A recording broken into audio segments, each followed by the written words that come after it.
Alrighty. I just thought I would tell the story about how the Declaration of Interdependence came into being. And I mean, dude, it's like, I wrote it 12 years ago. And I mean, the Occupy movement was all over the news, and I had just barely won custody of my daughter. So I'd already been like dealing with just, way too much spotlight. And I just wanted to be a dad and have peace at home and just, you know what I mean? Like, I was growing my herb and doing all this breeding, and I stood up for my rights, and I was just like, okay, I've got my freedom, and I'm doing what I want to be doing. And I knew, like, being famous was a bad idea. Like, I've never, like, as an artist, that's just been, like, the main thing that's been, like, blocking me is how do I get my art out there without making me the subject? How do I show these awesome glass pieces that I've been working on, these new ideas, without other glass blowers looking at me like I'm a threat or whatever because I'm doing stuff they haven't thought of or whatever? It's just, I go around and I have an effect, you'll see. I don't even mean to do that. Like, it's like, anyway, I was trying to stay on the subject. Oh, the Declaration. I was just like, Facebook was a new thing, and the Occupy, like, Wall Street shit was going on, and the news was trying to make those people out to be like they're crazy, right? What do these wingnuts want? Just want a free ride? Like, whatever. They don't understand the system. These are all, But, I mean, really, what the occupiers wanted was, a voice. And they saw that, like, our system has been corrupted. That's pretty much, you just read all the signs and put them together, and that's just like, well, something has to happen to where the people feel involved with the process again, if we're going to call it democracy, right? So, anyway, it wasn't feeling very free.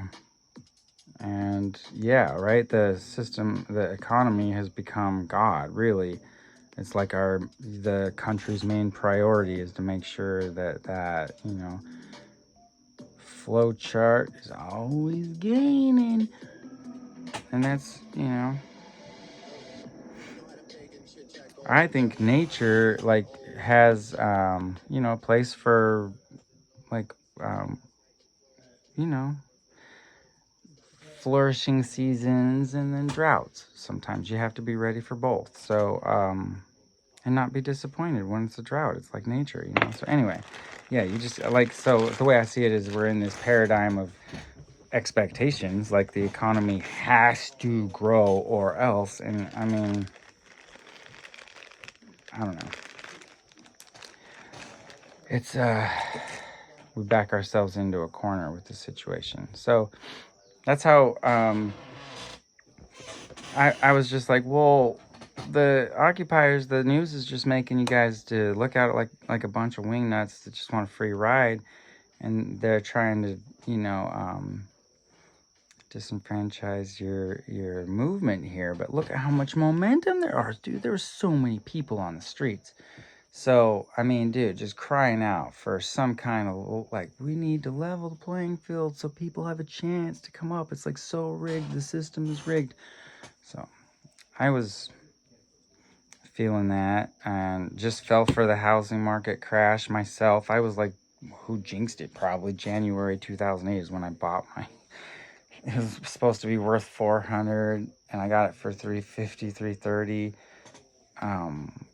And immediately worth 200. And I was luckily able to grow enough weed to keep my house through the whole thing.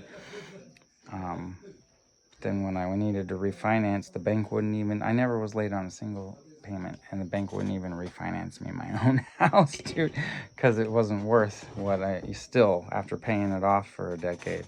Anyway, that's a whole other story. I'm just saying I was a debt slave and I got put in my position. And I had my daughter and I just was, that was my priority. Was just being a good dad. And so I didn't go out and march. I didn't want to get targeted as, any kind of anti-government person or something. I'm very patriotic.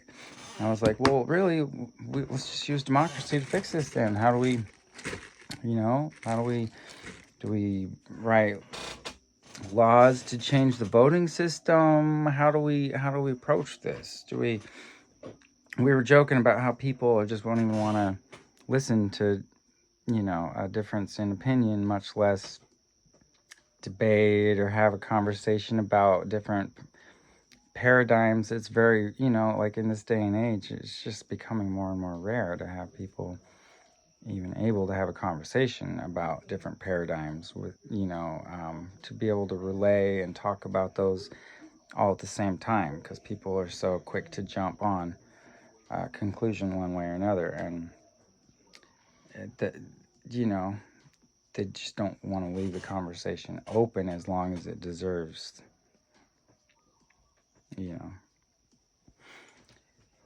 Anyway, so I was like, we need a new voting system, pretty much. And I was like, well, let's if the whole system needs an overhaul, then it sounds like, and I read the Declaration of Independence. It says at the beginning that it's our duty to replace the system if it becomes dysfunctional and isn't focused on the well-being of the people. And I'm like, that wouldn't take a vote. That's obvious as can be. Like we were so gridlocked at that point too. And then even when Obama swooped in, he wasn't able to get anything done because just this, all the pork and crap, dude. The system is broken. And so, and I don't know, I'm on the other end of the spectrum showing how the system's broken down here. I'm showing all these holes where, because I didn't go through the school system and all this stuff, dude. Anyway, the Declaration came. I started saying to people, well, let's just write a new declaration then that says, like, we're all preconceived systems, might hold value, but we need to be able to free ourselves and declare ourselves free from them if we're going to be able to evolve forward. The evolution rate is so rapid right at this point. Like, the forefathers of our country couldn't have even ever imagined things this complicated, or so they couldn't have foreseen enough to include all of the, all the parameters needed to make sure that we cover our bases, and allow ourselves as much growth as possible too. So we don't want to like lock down our, I feel like we've got so many laws on top of laws on top of laws that we just can't even, like, we're responsible to know all these and obey them, but then the cops are insured against, you know what I mean? It's just like, it's an impossible system to succeed in reality. And so it's like almost push this way, like everything is just casually, like people look the other way and don't take it serious and don't respect it. And the drug war turned everyone against each other and all this. I mean, dude, like our security, we don't trust our own security system. So, it's like so needing an overhaul. So anyway, I started writing with friends. I had a lot of family go like, don't ever email me again. I don't want anything to do with you. You're talking about overthrowing the government. And I'm like, no, I'm not. No, not at all. In the Declaration, I was just like, we won't, we don't see the need to follow through on systems that aren't serving our well-being. So, we give ourselves a fresh outlook on where we can go on a regular basis. And that's, going to require like a voting platform that actually gives us a voice, and to where we can throw our ideas out there on the board and people can discuss, and then we can vote on them, like, like the system of democracy is supposed to be set up like. And so really embedded in this idea, I was just like, well, really, we're just defining freedom and we're defining democracy and giving them, like a fuller usability in our lives.